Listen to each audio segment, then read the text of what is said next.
Olá, meus amigos, sejam bem-vindos a mais um estudo aí, nosso estudo de teologia. Hoje nós vamos falar um pouquinho sobre pneumatologia. Palavrinha bonita, né? Que nada mais quer dizer do que um estudo sobre o Espírito Santo, como nós vamos ver aí. E a ideia é nós pensarmos um pouquinho sobre quem é o Espírito Santo. Esse vai ser o nosso objetivo hoje, tentarmos entender um pouquinho sobre essa que é conhecida como a terceira pessoa da Trindade, né? Eu prefiro dizer a terceira pessoa da triunidade do nosso Deus. E se você tem acompanhado os nossos estudos, você já vai entender, mas se não estiver acompanhando também, fica fácil de entender por aqui, ó. Pneumatologia, como eu disse, é o nosso estudo. Então, pneuma é uma palavra que vem do grego, né, como está aí nos caracteres gregos, aí também transcritos para o nosso português. E pneuma, nesse nosso estudo aqui, ele pode ser traduzido como espírito. E logia, como nós já vimos em outros vídeos, logia quer dizer estudo, né? Então, pneumatologia nada mais é do que um estudo sobre o Espírito Santo. E a ideia é nós olharmos para a Bíblia e vermos o que a Bíblia nos fala sobre o Espírito Santo, para a gente tentar absorver esse conceito bíblico sobre o que é ou quem é o Espírito Santo. Se nós pensarmos no Antigo Testamento, o Espírito Santo ali ele se manifestava apenas em algumas circunstâncias, né? E com alguns objetivos especiais, né? Alguns objetivos bem específicos ali. Então nós podemos ver, por exemplo, lá no tempo dos juízes, como nessa passagem aqui no capítulo 11, versículo 29, que nos diz assim: Então o Espírito do Senhor se apossou de Jefté. Este atravessou Gileade e Manassés, passou por Mispá de Gileade e daí avançou contra os amonitas. Então, nós vemos que no Antigo Testamento era dessa forma. Em algumas ocasiões específicas, como nesse caso, o Espírito do Senhor ele aparecia. Nesse caso aqui, ele se apossou de Jefté, né? Ou seja, ele deu as orientações para que Jefté atravessasse ali Gileade e Manassés, né? Então ele agia dessa forma. Já no Novo Testamento, quando nós olhamos para o Novo Testamento, a atuação dele é totalmente diferenciada. No Novo Testamento ele veio para fazer morada em todos os cristãos. Isso nós podemos ver aqui em João capítulo 14, nos versículos 16 e 17, que diz assim: E eu pedirei ao Pai, e ele lhes dará outro conselheiro para estar com vocês para sempre, o Espírito da Verdade. O mundo não pode recebê-lo, porque não o vê nem o conhece, mas vocês o conhecem, pois ele vive com vocês e estará em vocês. Então, há uma diferença muito grande na atuação do Espírito Santo no Antigo Testamento para o Novo Testamento. Se no Antigo Testamento ele aparecia ou ele atuava, né, de maneira específica e de forma espaçada, no Novo Testamento a ideia é que ele esteja com todos aqueles que são cristãos, com todos aqueles que foram adotados por Deus como seus filhos e que fazem parte da família de Deus. Então nós vamos pensar um pouquinho sobre a natureza do Espírito Santo. A ideia é pensarmos um pouquinho sobre quem é o Espírito Santo. Ele é uma pessoa? Será que ele é um mero poder, né, como algumas seitas afirmam, que ele é apenas a ação de Deus, através da vontade soberana desse próprio Deus? Apenas as Escrituras podem nos dar uma resposta, né? Somente através das Escrituras é que a gente pode tentar entender e compreender de fato quem é o Espírito Santo.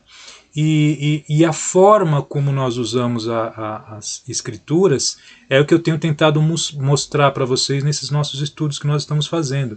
Então, eu não devo escolher uma parte isolada ou um versículo ou um determinado ensino que aparece nas Escrituras e usar isso para entender qualquer coisa que seja.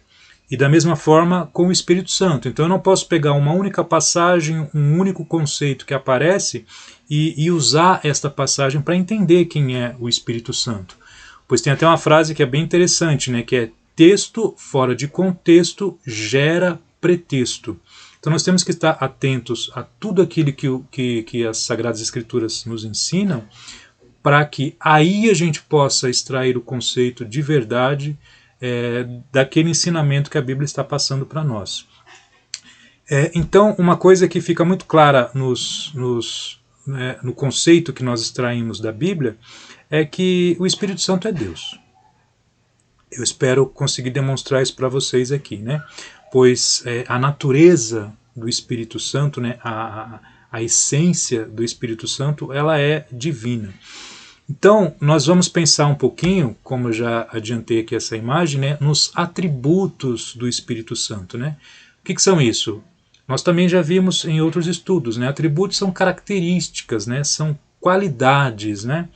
Então, se quando nós estudamos em teologia bíblica, lá no estudo sobre Deus, nós vimos ali alguns atributos de Deus que ele não compartilha com ninguém, né? Então são características, são qualidades que pertencem única e exclusivamente a Deus, e ele não compartilha dessas qualidades com nenhum outro ser que ele criou.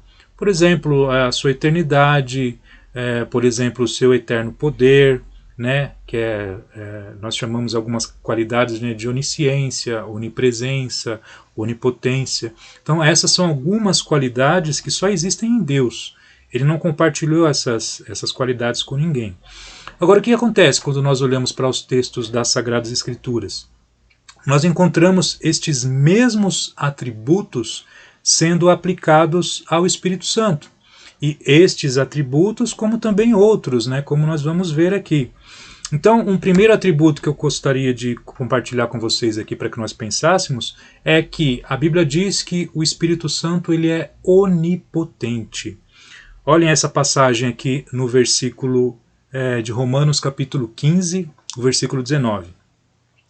Pelo poder de sinais e maravilhas e por meio do poder do Espírito de Deus. Olha aqui, então, aqui está falando do poder do Espírito de Deus. Então nós vemos nesse verso aqui que o Espírito Santo tem poder, né? Então, pelo poder de sinais e maravilhas e por meio do poder do Espírito Santo. Agora, nesse outro versículo, nós podemos ver que esse poder do Espírito Santo é o poder do Altíssimo, né? Ou seja, é o poder supremo de Deus. Então aqui em Lucas capítulo 1, versículo 35, nós lemos assim, ó: o anjo respondeu: o Espírito Santo virá sobre você e o poder do Altíssimo a cobrirá com a sua sombra. Então aqui é o texto, né, em que estava sendo avisado para Maria que ela geraria um filho e que esse filho seria obra de Deus, né? Seria uma obra divina.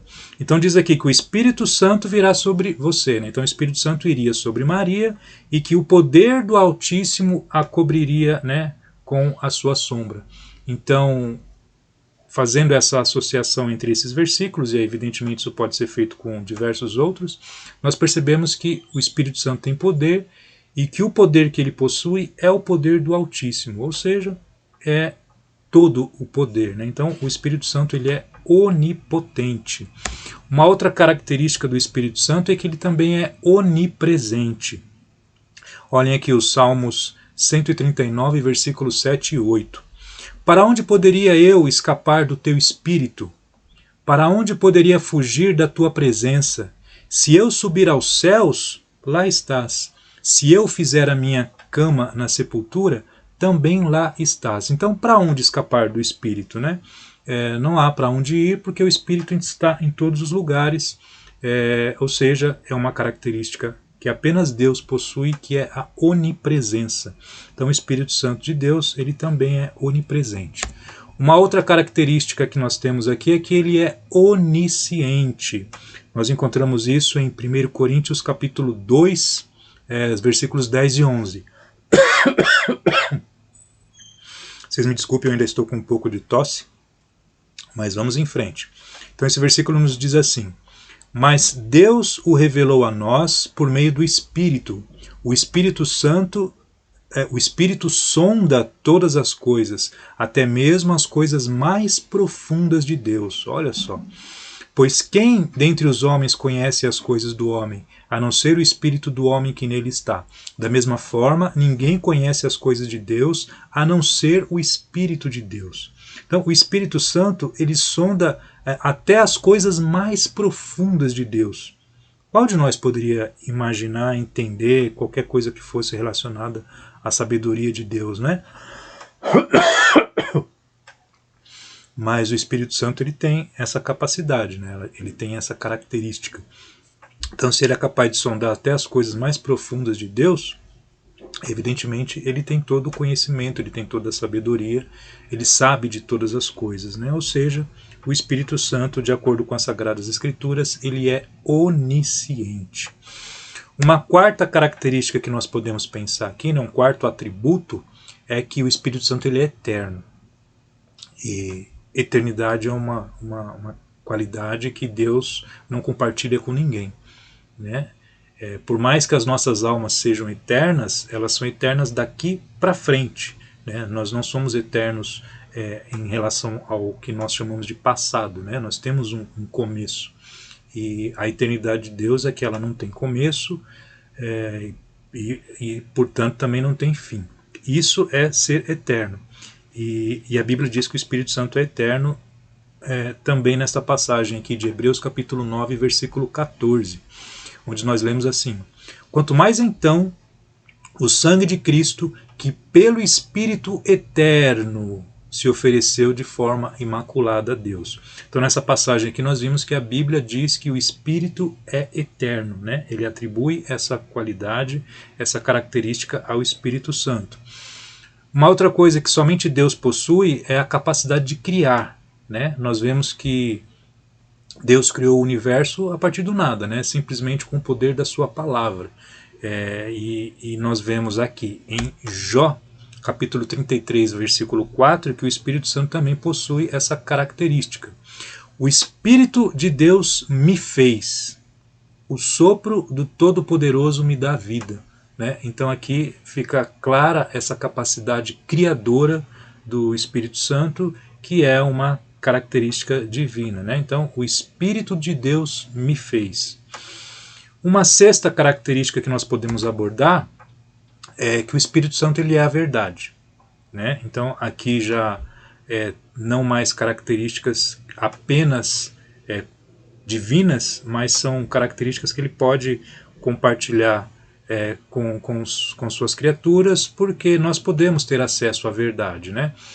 Eu não posso ter acesso à onisciência, mas eu posso ter acesso à verdade, principalmente através das Sagradas Escrituras, né? Então o Espírito Santo é a verdade. Então nós podemos ter acesso a esta verdade também através do Espírito Santo. 1 João capítulo 5, versículo 6. Este é aquele que veio por meio da água e sangue, né, por meio de água e sangue, Jesus Cristo. Não somente por água, mas por água e sangue. E o Espírito é quem dá testemunho, porque o Espírito é a verdade. Então, a Bíblia é muito clara em nos afirmar que o Espírito Santo de Deus é a verdade. E uma outra característica que nós vemos a Bíblia atribuindo ao Espírito Santo é que ele é o Senhor da igreja. Isso começa a nos mostrar um pouquinho a importância que o Espírito Santo tem para as nossas vidas, como um todo, de forma geral, mas também para as nossas vidas espirituais, para a vida daqueles que de fato colocam Jesus Cristo como Senhor da sua vida. Né? Então o Espírito Santo ele é chamado de o Senhor da igreja. Nessa passagem aqui em Atos capítulo 20, versículo 28, nós lemos assim: cuidem de vocês mesmos e de todo o rebanho sobre o qual o Espírito Santo os colocou como bispos para pastorearem a igreja de Deus que ele comprou com o seu próprio sangue. Então nós vemos aqui o Espírito Santo exercendo esse senhorio sobre a igreja de Deus. Né? Então aqui no caso ele colocou como bispos aquelas pessoas ali na igreja da época do Novo Testamento. Né? Então é o Espírito Santo exercendo o seu senhorio na igreja. Uma outra característica que é bem interessante, nós vimos isso sendo aplicado a Jesus, é que ao Espírito Santo também é aplicado o sagrado nome de Deus. Então, como eu expliquei em outra aula, né, o nome de Deus para os judeus era algo tão santo que eles não pronunciavam esse nome. Né? E assim como Jesus colocou em si mesmo este nome sagrado de Deus, nós vemos este nome sendo aplicado também ao Espírito Santo. Nós podemos perceber isso fazendo essas associações aqui. Ó. Dentre outras, né, evidentemente eu escolhi essas aqui para que a gente possa entender. Então lá em Juízes capítulo 15, versículo 14. Quando ia chegando a Leí, os filisteus foram ao encontro dele aos gritos, mas o Espírito do Senhor apossou-se dele. As cordas em seus braços se tornaram como fibra de linho queimada e os laços caíram das suas mãos. Né? Então aqui nós vemos o Espírito do Senhor se apossando, né, dele. E neste outro versículo aqui, ó, diz Juízes capítulo 16, versículo 20, nós lemos assim: Então ele chamou: Sansão, os filisteus o estão atacando. Ele acordou do sono e pensou: sairei como antes e me livrarei. Mas não sabia que o Senhor o tinha deixado. Então naquela passagem anterior, que nós lemos aqui, vendo que o Espírito Santo tinha se apossado, trata de Sansão. Né? Então o Espírito do Senhor havia se apossado de Sansão para realizar aquelas, como eu disse, né? O Espírito Santo ele aparecia em determinadas circunstâncias com um determinado propósito. E aqui foi um desses propósitos. E aqui nós vemos que Sansão, quando ele ia para fazer um outro evento, ele não sabia que o Espírito Santo o havia deixado. O interessante é que aqui nessa passagem, no finalzinho dela, diz: mas não sabia que o Senhor o tinha deixado. Esse Senhor que aparece aqui, ele nada mais é do que o nome sagrado de Deus. E como eu disse, os judeus eles não pronunciavam e também não escreviam esse nome. Então eles substituíram o nome sagrado de Deus por essa palavra que é Senhor, que representa o nome sagrado de Deus, como nós vimos no outro estudo, que é o tetragrama, né, que eram aquelas 4 letras. Então, aqui é atribuído ao Espírito Santo que havia tomado Sansão, quando neste outro versículo diz que havia se retirado dele, diz que o Senhor se retirou dele, né? Ou seja, atribui-se ao Espírito Santo o nome sagrado de Deus. Temos também uma outra passagem aqui, ó. Lá em Êxodo capítulo 17, versículo 7, onde nós lemos assim: E chamou aquele lugar Massá e Meribá, porque ali os israelitas reclamaram e puseram o Senhor à prova, dizendo: o Senhor está entre nós ou não? Então aqui é o evento que aconteceu neste lugar aqui, né? E dizendo que o Senhor estaria colocando eles à prova. Então esse o Senhor novamente é o nome sagrado de Deus, né? Então esse trecho está se referindo a Deus estando colocando eles à prova. O que acontece quando nós olhamos para essa passagem no Novo Testamento que narra este mesmo evento? Olha, Hebreus capítulo 3, do 7 ao 9. Assim, como diz o Espírito Santo, hoje, se vocês ouvirem a sua voz, não endureçam o coração, como na rebelião durante o tempo de provação no deserto, onde os seus antepassados me tentaram, pondo-me à prova, apesar de, durante 40 anos, terem visto o que eu fiz. Então, lá no Antigo Testamento, quando aparece falando dessa passagem, é o Senhor, ou seja, é Deus, é o nome sagrado de Deus que está agindo ali. E quando nós vemos essa mesma passagem sendo tratada no Novo Testamento, aqui é o Espírito Santo falando e dizendo que eles estavam se referindo a Ele naquela época. Então é o Novo Testamento atribuindo ao Espírito Santo, através de uma passagem que ocorreu no Antigo Testamento, atribuindo a ele este nome sagrado de Deus. Então, da mesma forma que este nome sagrado foi imputado a Jesus, né? Jesus outorgou para si esse nome sagrado de Deus, a Bíblia faz a mesma coisa com o Espírito Santo, né? Então, se Jesus é Deus, nós vemos aqui claramente a Bíblia dizendo para nós que da mesma forma o Espírito Santo é Deus. Uma outra característica do Espírito Santo é que ele concede vida eterna. Em Gálatas capítulo 6, versículo 8, nós lemos assim: quem semeia para a sua carne, da carne colherá destruição, mas quem semeia para o Espírito, do Espírito colherá a vida eterna. Então, mais uma característica do Espírito Santo que é de extrema importância para a vida daqueles que fazem parte desse maravilhoso plano de salvação de Deus, né? Através do Espírito Santo, nós podemos colher a vida eterna. Então, sem o Espírito Santo não haveria salvação para ninguém, né? Uma outra coisa que o Espírito Santo faz, uma outra qualidade, um outro atributo dele é que ele é santificador dos fiéis, né? Então ele é santificador daqueles que creem. Lá em Romanos capítulo 15, versículo 16, nós lemos assim: de ser um ministro de Cristo Jesus para os gentios, com o dever sacerdotal de proclamar o Evangelho de Deus, para que os gentios se tornem uma oferta aceitável a Deus, santificados pelo Espírito Santo.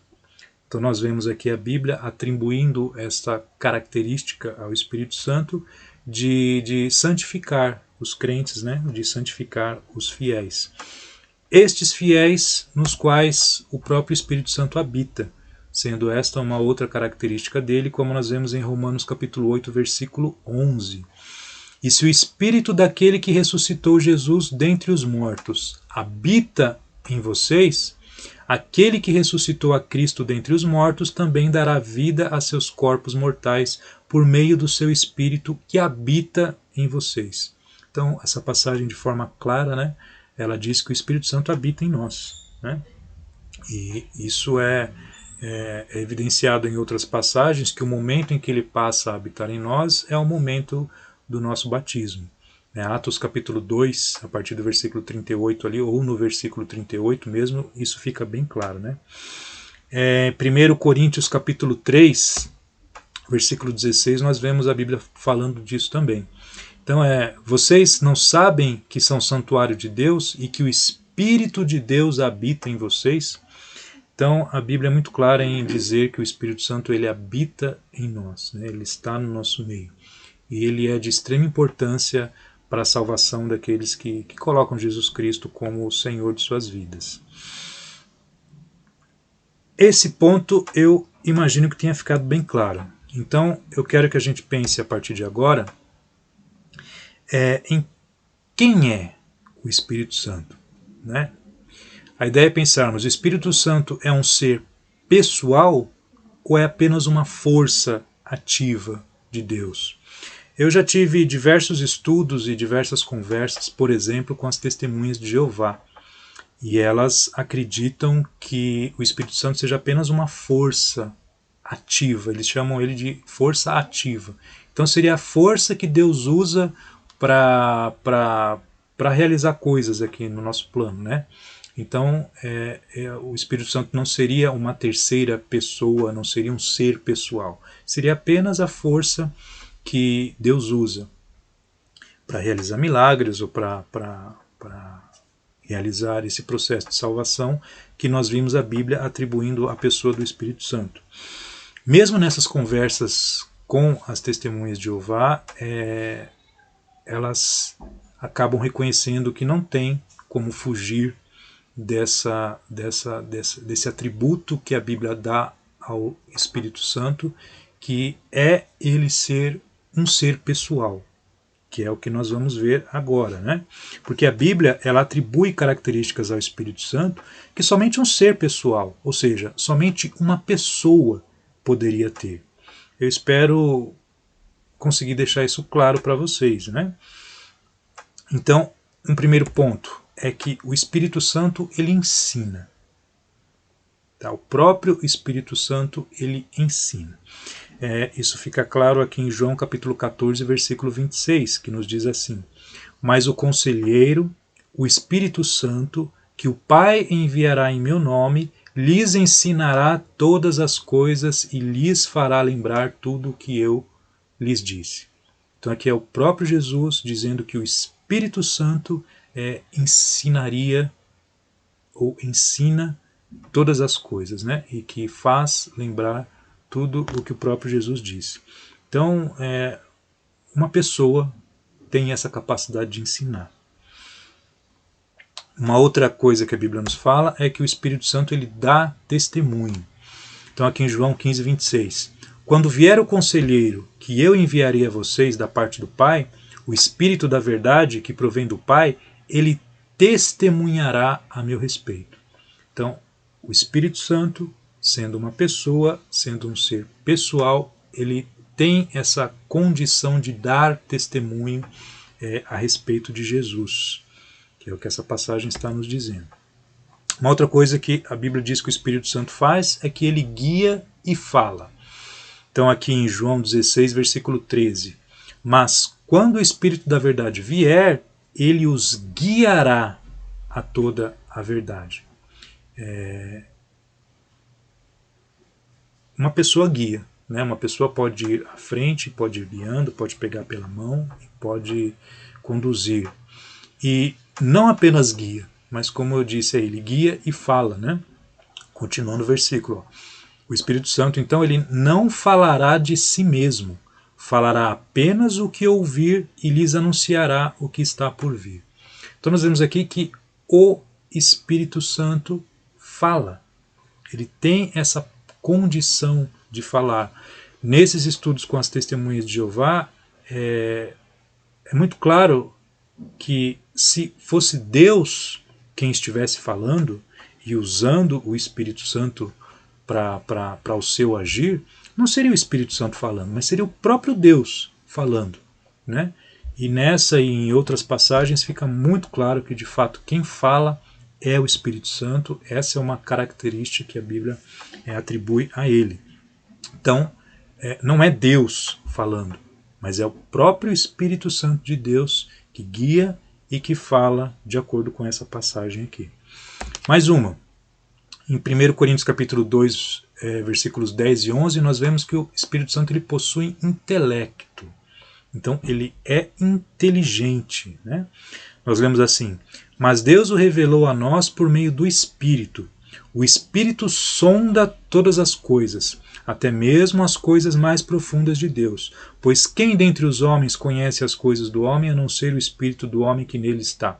Da mesma forma, ninguém conhece as coisas de Deus, a não ser o Espírito de Deus. Então aqui é uma passagem que nós já vimos, que era com relação a outra coisa, mas nós vemos que o Espírito, né, de Deus, ele sonda todas as coisas, né? Ou seja, ele conhece todas as coisas, inclusive as coisas mais profundas de Deus, né? Ou seja, ele tem inteligência para que ele possa exercer essa característica, esse atributo dele. Nós vemos que o Espírito Santo ele possui intelecto, ele possui inteligência. Uma outra coisa interessante, que é o Espírito Santo ele possui emoção. Como é que uma força apenas possuiria emoção? É muito mais claro nós pensarmos que uma pessoa sente emoções, né? E a Bíblia transmite para nós que sim, o Espírito Santo ele possui emoção. Como aqui em Romanos capítulo 15, versículo 30. Recomendo-lhes, irmãos, por nosso Senhor Jesus Cristo e pelo amor do Espírito, que se unam a mim em minha luta, orando a Deus em meu favor. Então é o amor do Espírito. Vejam que não é o amor de Deus, é o amor do Espírito. Então o próprio Espírito Santo, ele possui essa qualidade, ele possui emoção, né? Ele é capaz de amar. Interessante isso, né? O Espírito Santo, ele também faz escolhas, né? Ele escolhe pessoas, como nós vimos aqui em Atos capítulo 13, versículo 2. Enquanto adoravam ao Senhor e jejuavam, disse o Espírito Santo: separem-me Barnabé e Saulo para a obra a que os tenho chamado. Interessante que aqui, enquanto eles adoravam ao Senhor, então coloca aqui Deus em uma condição, né? Então, enquanto eles adoravam aqui ao Senhor, né, diz o Espírito Santo. Então, se fosse a mesma pessoa, né, se fosse Deus que utilizasse apenas essa força ativa, ficaria muito mais simples dizer: enquanto adoravam ao Senhor e jejuavam, Deus lhes disse. Mas não, a Bíblia faz essa diferenciação entre Deus e o Espírito Santo. Então, enquanto adoravam ao Senhor e jejuavam, disse o Espírito Santo. Então, a Bíblia faz essa distinção entre as duas pessoas e de uma forma que, quando se aprofunda de fato nos estudos, até as testemunhas de Jeová. Todas as vezes que abordei esse assunto com elas, elas acabam tendo que reconhecer isso, tá bom? Como nós já vimos também, né, além de o Espírito Santo ter o seu nome, o nome sagrado de Deus atribuído a ele, nós podemos ver que a Bíblia diretamente, de uma forma muito mais direta, diz que o Espírito Santo é Deus. Aqui nós vamos ler esses dois versículos de Atos, capítulo 5, versículo 3 e 4, ó, que nos diz assim: Então disse Pedro: Ananias, por que encheu Satanás teu coração para que mentisses ao Espírito Santo, reservando parte do valor do campo? Então aqui nós vemos que Ananias ele mentiu ao Espírito Santo, né?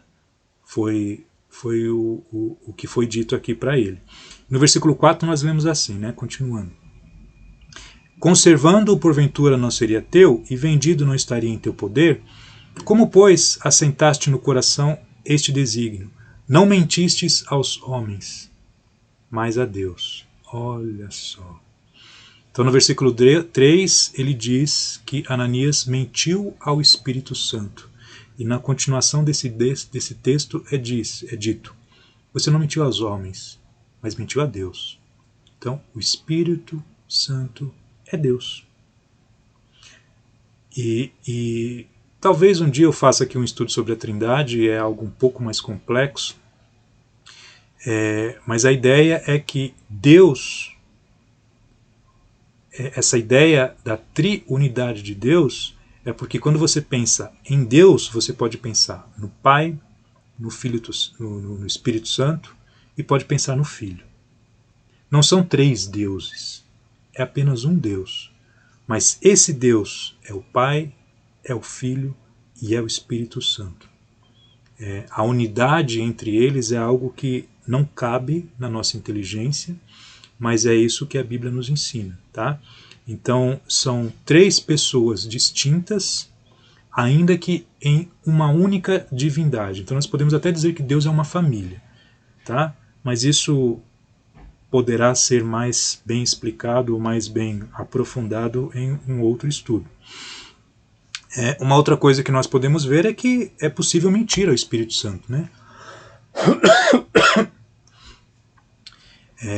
Que é nessa mesma passagem de Atos 5,3. Ananias, como você permitiu que Satanás enchesse o seu coração a ponto de você mentir ao Espírito Santo? Então, não é mentir a Deus apenas, mas é mentir ao Espírito Santo, e nós vemos que o próprio Espírito Santo ele é chamado de Deus. Uma outra coisa que nós vemos é que o Espírito Santo ele possui sabedoria, né? O Espírito Santo ele é sábio. Isaías capítulo 11, versículo 2. O Espírito do Senhor repousará sobre ele, o Espírito que dá sabedoria e entendimento, o Espírito que traz conselho e poder, o Espírito que dá conhecimento e tem temor do Senhor. Então somente um ser que possua sabedoria é capaz de fazer todas essas coisas que nós estamos vendo, né? E aqui fica claro que o Espírito Santo ele possui sabedoria. O que eu estou tentando deixar claro aqui? O que eu gostaria de estar expressando para vocês? É que nós precisamos entender que para falar, para ensinar, para que possa se entristecer, para que possa dar testemunho, para que possa se alegrar, para que possa ouvir, é muito mais fácil entendermos o Espírito Santo como um ser pessoal, e não apenas como uma força ativa, né? Então eu acho que é uma introdução a esse estudo, mas serve já para que vocês possam pensar, para que vocês possam analisar. Esses versículos que são usados aqui, eles podem puxar outros tantos versículos que ajudam a corroborar todo esse entendimento que nós estamos vendo aqui, tá? Mas uma coisa para nós continuarmos pensando aqui, então, agora que nós já pensamos um pouquinho sobre quem é o Espírito Santo, entendemos que ele é um ser pessoal e que é o próprio Deus, qual é a obra do Espírito Santo, né? Qual é o trabalho dele, né? De que forma ele age nas nossas vidas, de que forma ele age na vida da humanidade e na própria criação de Deus. Então, qual que é a obra do Espírito Santo? São as obras de Deus.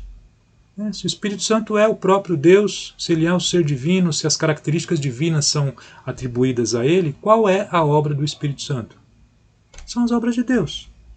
Então, quando nós pensamos no Antigo Testamento, o que é enfatizado ali, o que fica muito claro para nós, são as obras do Deus Pai. Quando nós olhamos para o Evangelho, no tempo em que Jesus estava encarnado, né, nós vemos ali sendo enfatizadas as obras do Filho de Deus, as obras de Jesus. Agora, do evento do Pentecostes, ali em Atos capítulo 2, até os nossos dias, e até o momento em que Jesus Cristo voltar, o que é enfatizado para nós são as obras do Espírito Santo. Então nós vamos pensar aqui um pouquinho quais são essas obras que o Espírito Santo atua, né? De que forma que ele atua em nossas vidas. Qual é a relevância dele para as nossas vidas. Então uma forma de atuação do Espírito Santo, né, é em relação à palavra. Então é em relação às próprias Sagradas Escrituras. Então, segundo Pedro capítulo 1, versículo 21, diz assim para nós: ó, antes de mais nada, saibam que nenhuma profecia da Escritura provém de interpretação pessoal. Isso aqui é importante para quem está se envolvendo em estudos bíblicos, né? Nenhuma profecia da Escritura, ou seja, nada que esteja escrito na Bíblia, provém de interpretação pessoal. Não vem do ser humano. Não vem do próprio homem, da própria pessoa que escreveu. Pois jamais a profecia teve origem na vontade humana. Mas homens falaram da parte de Deus, impelidos pelo Espírito Santo. Então, olha aqui o trabalho do Espírito Santo sendo realizado aqui em relação à palavra de Deus, né, a palavra escrita de Deus. Então, é muito claro, né, esta obra do Espírito Santo em relação à inspiração das Sagradas Escrituras. Uma outra obra é em relação ao mundo, né, em relação ao mundo. E nós podemos pensar que no mundo de duas formas, né, no mundo material e também pensar no mundo no sentido da humanidade. Então, com relação ao mundo material, aqui em Mateus capítulo 3, versículos 16 e 17, nós lemos assim: assim que Jesus foi batizado, saiu da água. Naquele momento, os céus se abriram, e ele viu o Espírito descendo, o Espírito de Deus descendo como pomba e pousando sobre ele.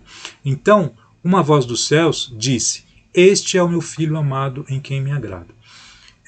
Esse versículo está aqui para que a gente pense um pouquinho mais sobre essa relação de quem é Deus, como é que funciona essa história do Pai, do Filho e do Espírito Santo. São três pessoas, é um Deus. Aqui, eu vou aproveitar para demonstrar para vocês aquilo que é conhecido, como que eu falei, né, como a Trindade, né, que é a triunidade de Deus, que é Deus Pai, Deus Filho e Deus Espírito Santo. Esse conceito da triunidade de Deus, ele, por mais difícil que possa parecer para o nosso entendimento, nós temos que entender que é isso que a Bíblia fala, é isso que a Bíblia ensina. Então, ainda que eu não entenda como é que pode existir um único Deus que seja eterno, todo-poderoso, onisciente, onipresente, e existirem três pessoas com essas características. Então, a Bíblia diz que existe apenas um Deus. Só que ela atribui essas características divinas a essas três pessoas divinas. Então, Jesus é eterno, é todo-poderoso, é onipotente, é onisciente. A Bíblia diz a mesma coisa sobre o Deus Pai e a Bíblia diz a mesma coisa sobre o Espírito Santo. E aqui, nessa passagem, nós vemos de forma clara as três pessoas divinas aparecendo. Porque tem muita gente também que confunde, que diz que existe um Deus, e esse um Deus, uma hora ele aparece como Pai, outra hora ele aparece como Filho, e outra hora ele aparece como Espírito Santo, mas que seria apenas um único Deus. A Bíblia não nos apresenta as coisas dessa forma. Nessa passagem fica muito claro, né? Jesus sendo batizado nas águas, a voz do Pai aparece, né? Dizendo: este é meu Filho amado em quem me agrado, e o Espírito Santo aparece como que descendo em Jesus no formato de uma pomba, né? Ou algo que parece, né, como uma pomba, né? Então são as três pessoas divinas aparecendo aí ao mesmo tempo. E a Bíblia não traria uma informação dessa para nós se estivesse querendo nos confundir. Então a Bíblia ela expressa a natureza de Deus e nós temos que aceitar, termos humildade para reconhecer esse ensinamento da Bíblia, ainda que não sejamos capazes de compreender exatamente como é que isso funciona. Tá bom?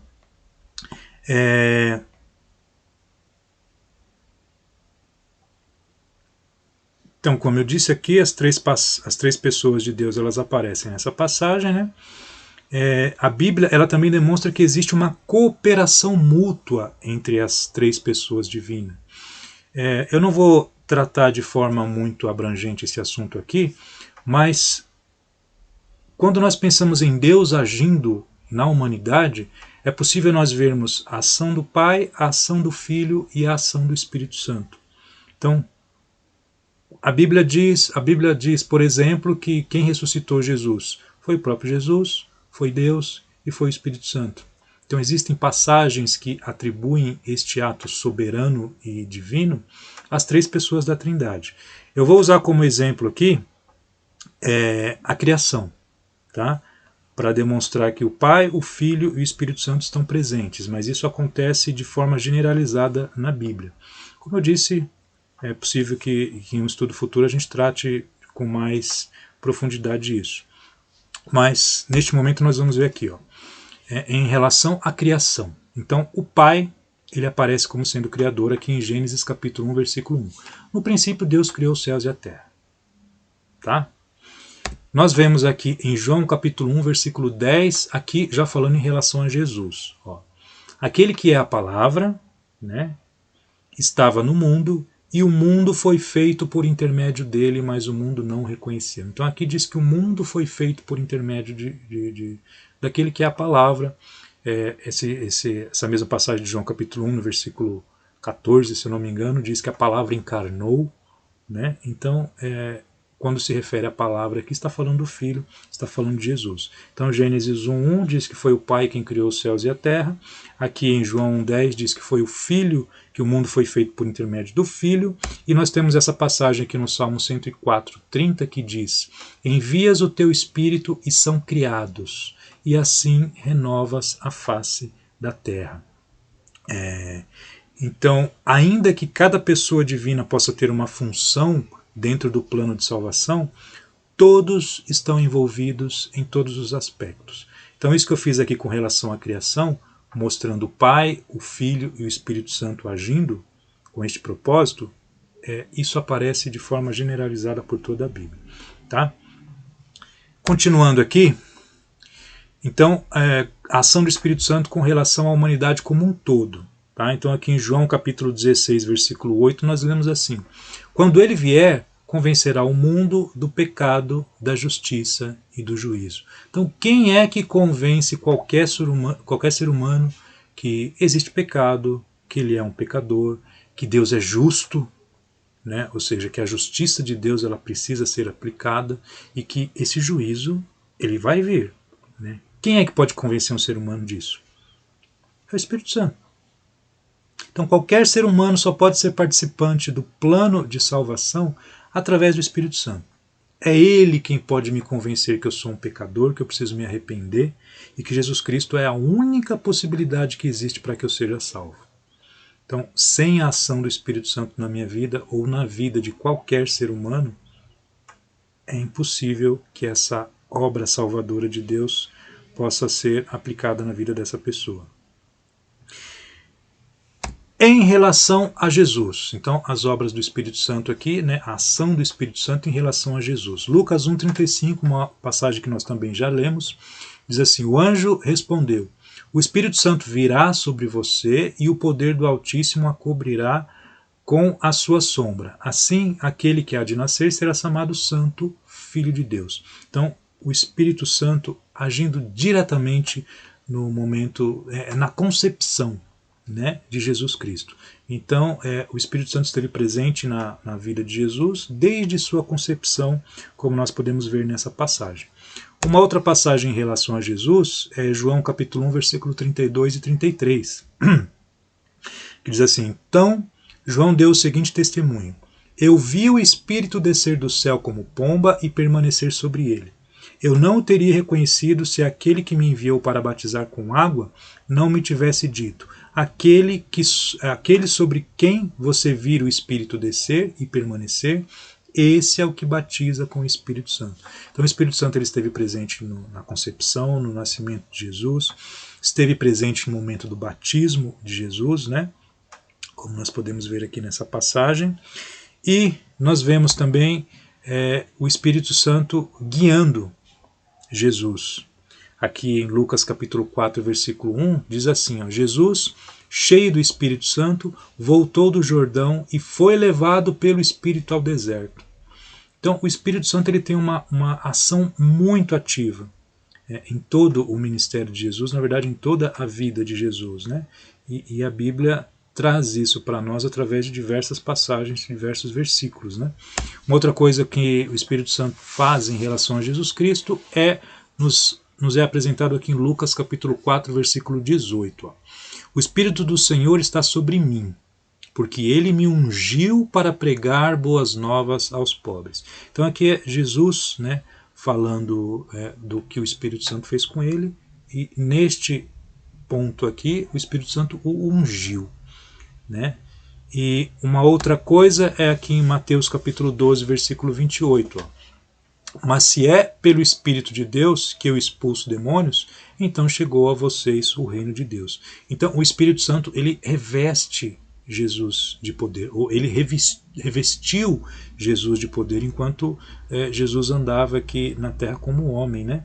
Então, se é pelo Espírito de Deus que eu expulso demônios, ou seja, a ação poderosa e milagrosa que Jesus efetuou enquanto estava aqui andando entre nós como ser humano, esse poder ele era exercido através do Espírito Santo, né? Então nós vemos aqui mais uma obra do Espírito Santo em relação a Jesus. E até que eu citei um pouquinho antes aí, né? Romanos capítulo 8, versículo 11.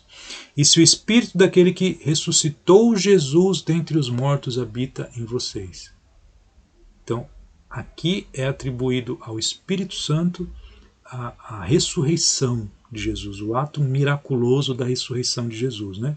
Então, se o Espírito daquele que ressuscitou Jesus dentre os mortos habita em vocês, aquele que ressuscitou a Cristo dentre os mortos também dará vida a seus corpos mortais por meio do seu Espírito que habita em vocês, né? Então, aqui uma passagem de novo confirmando que o Espírito Santo ele habita em nós e mostra a importância da ação dele nas nossas vidas, e com esse mesmo poder que ele ressuscitou Jesus dentre os mortos, ele dá vida aos nossos corpos mortais também. Então, sem a atuação do Espírito Santo, não há esperança para nenhum de nós. E Jesus ele dependeu inteiramente do Espírito Santo em sua vida terrena, né? E ele se sujeitou plenamente ao Espírito Santo. Agora, nós vimos então obras do Espírito Santo em relação a Jesus, vamos ver também obras do Espírito Santo em relação aos crentes, né?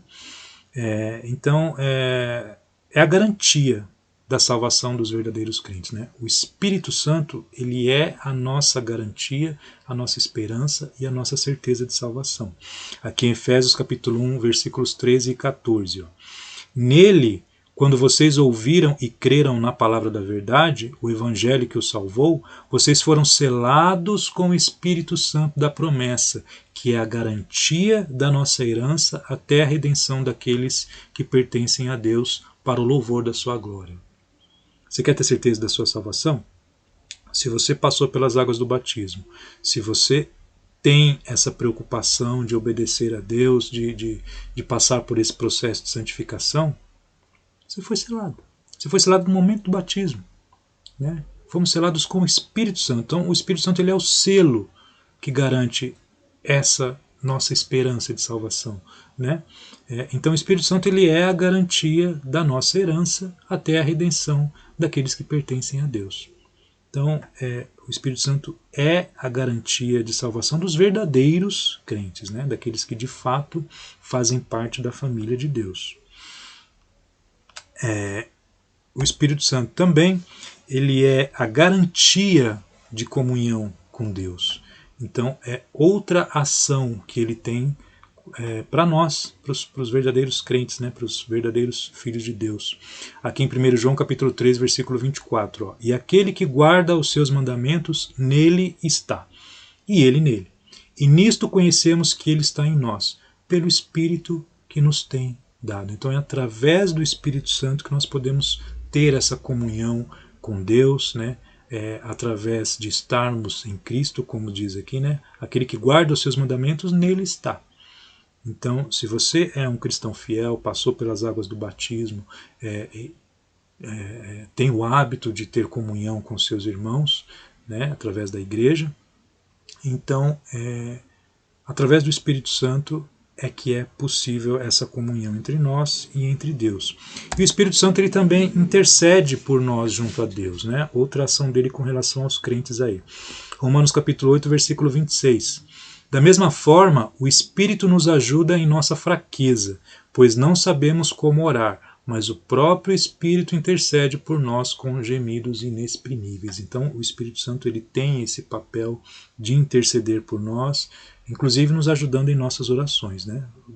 O nosso estado pecaminoso ele é tal que não somos capazes nem de orar a Deus como deveríamos.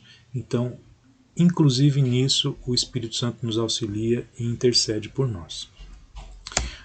E o Espírito Santo ele nos santifica. Segundo Tessalonicenses capítulo 2, versículo 13. Mas nós devemos sempre dar graças a Deus por vocês, irmãos amados pelo Senhor, porque desde o princípio Deus os escolheu para serem salvos mediante a obra santificadora do Espírito e a fé na verdade. Então, sem a ação do Espírito Santo em nossas vidas, é impossível que nós sejamos santificados. A Bíblia também diz que sem santificação ninguém verá a Deus. A Bíblia ensina que o momento em que o Espírito Santo passa a habitar em nós e passa a exercer toda essa influência na vida do crente é o momento do batismo. Então é muito preocupante denominações que não dão importância ao batismo. O batismo em si não tem nada de especial naquela água, né?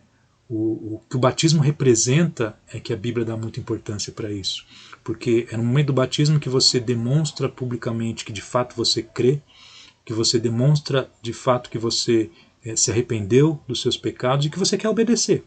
Então o batismo é o primeiro passo, é o primeiro ato de obediência que você pode fazer para Deus, e a Bíblia é muito clara em dizer que é nesse momento do batismo que os seus pecados são perdoados, que os seus pecados são lavados, que o Espírito Santo passa a morar em você, e então é onde começa de fato a sua vida espiritual com Deus. Tá?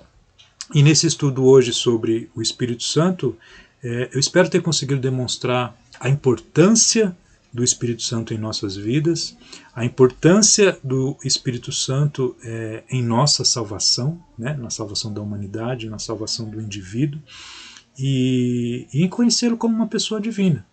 Quando eu falei de Jesus e eu disse que nós somos salvos pela fé em Jesus, deixa eu trazer aqui para mim para terminar olhando para vocês, eu falei que nós somos salvos pela fé em Jesus, mas nós temos que crer em Jesus e acreditar em Jesus através daquilo que a Bíblia ensina sobre Jesus. Então eu não posso pensar, por exemplo, que Jesus é apenas um ser criado, que ele não é Deus Todo-Poderoso, porque senão eu não estou crendo em Jesus. E da mesma forma, quando eu entendo a importância da ação do Espírito Santo na minha vida para que eu possa ser salvo, eu tenho que crer no Espírito Santo em quem a Bíblia diz que o Espírito Santo é. Não é em quem eu acho que ele seja, ou quem eu gostaria que ele seja, ou em coisas que pessoas me dizem com relação ao Espírito Santo. Eu só posso, de fato, entender quem é o Espírito Santo e de que forma ele está trabalhando na minha vida e na vida da humanidade, se eu der atenção àquilo que as Sagradas Escrituras nos apresentam com relação ao Espírito Santo. Tá bom?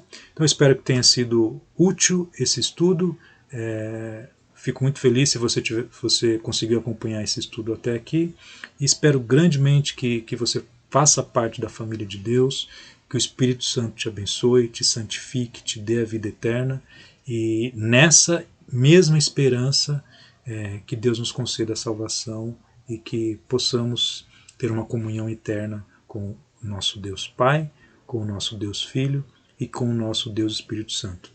Grande abraço a todos e fiquem com Deus, e até um próximo estudo.